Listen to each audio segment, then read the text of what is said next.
દીવના ઘોઘલાનું એક મકાન બળી જતાં કંચનબેનની પૂરી ઘરવખરી બળીને ખાખ થઈ ગઈ હતી. ત્યારે તેની મદદે દીવ નગરપાલિકા અને જનરલ ખારવા સમાજ ઘોઘલા આગળ આવ્યા હતા. આજે તેમને ડીએમસીનું એક મકાન એનાયત કરવામાં આવ્યું.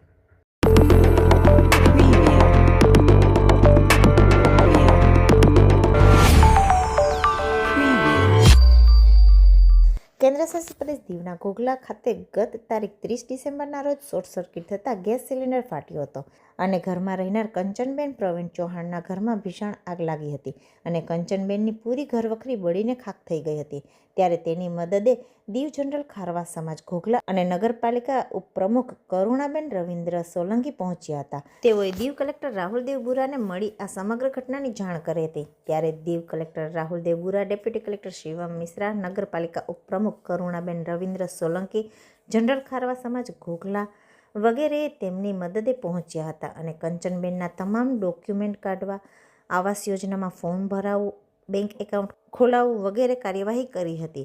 લોકો આર્થિક મદદ કરી શકે તે માટે તેમને QR કોડ પણ કઢાવવામાં આવ્યો હતો. નગરપાલિકા દ્વારા તેમને આજે એક મકાનની પણ સગવડ કરી આપવામાં આવી હતી, જેની ચાવી આજે દીવ નગરપાલિકા ઉપપ્રમુખ કરુણાબેન રવિન્દ્ર સોલંકી તથા કાઉન્સિલર વનેશ્રીબેનના હસ્તે આપવામાં આવી હતી. આ પ્રસંગે જનરલ ખારવા સમાજના પટેલ જીતુભાઈ દિવેચા સહિત ખારવા સમાજના હોદ્દેદારો, આગેવાનો વગેરે ઉપસ્થિત રહ્યા હતા. ચાવી મળતા આજે કંચનબેનને તથા તેમના પરિવારે ગૃહ પ્રવેશ કર્યો હતો. આ પ્રસંગે કંચનબેને દીવ પ્રશાસન, નગરપાલિકા તથા જનરલ ખારવા સમાજનો આભાર વ્યક્ત કર્યો હતો. આ પ્રસંગે જનરલ ખારવા સમાજના પટેલ જીતુભાઈ દિવેચા અને આગેવાન રવિન્દ્ર સોલંકીએ QR કોડમાં તેમને આર્થિક સહાય પણ કરી હતી.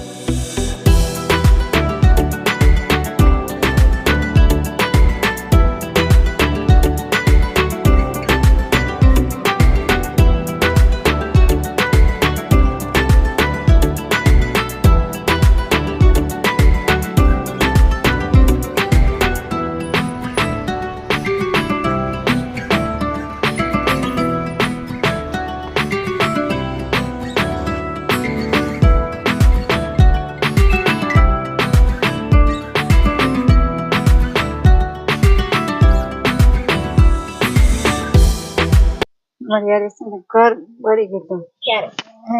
28 તારીખ 29 તારીખે. એટલે અત્યારે અમે બાજુવાળા આવે કરી મદદ, ત્યાં સહાય આપ્યો, મેં ત્યાં રહેતી હતી. સમાજના કામે મને ઘર અપાયું, સમાજને ડીએમસી મને ઘરની ચાવી આપી, એનો આભાર ને એને શું કર્યું. નમસ્તે, મારું નામ કરુણાબેન રવિન્દ્ર છે, ડીએમસી વાઇસ પ્રેસિડેન્ટ છું. આ બેનનું થોડા દિવસ પહેલા ઘર બળી ગયું હતું, બધું ઘર વકરી બધું બળી ગયું હતું. એના માટે ખારવા સમાજ ડીએમસી દ્વારા પણ મદદ કરવામાં આવી હતી. ખારવા સમાજે ખૂબ મદદ કરી, રાશન કીટ બધું આપવામાં આવ્યું ને ડીએમસી દ્વારા પણ ડોક્યુમેન્ટ્સ બધું કરવામાં આવ્યું. અને અમે લોકોએ એક નવા ઘરની રજૂઆત કરી હતી કે બેનને નિરાધાર છે, ગમે ત્યાં રહે છે, એના માટે એક ઘર આપવામાં આવે. તો કલેક્ટર સાહેબ દ્વારા પણ રાહુલ ભુરા સાહેબ તરફથી પણ સહાય કરવામાં આવી અને ડેપ્યુટી કલેક્ટર શિવમ મિશ્રા સાહેબથી પણ સહાય કરવામાં આવી કે તમે આ બેનને એક મકાન છે તે આપો. રજૂઆત મેં કરી હતી ને એ બેનને મકાન એક આપો તો એ બેન રહે. એટલે આજે મકર સંક્રાંતિના સારા દિવસે એ બેનને ઘરની ચાવી આપવામાં આવી અને એ બેનને થોડી મદદ કરવામાં આવી. એટલે ખારવા સમાજ અને ડીએમસી દ્વારા દીવ પ્રશાસન દ્વારા પણ મદદ કરવામાં આવી. એના માટે હું આભાર માનું છું.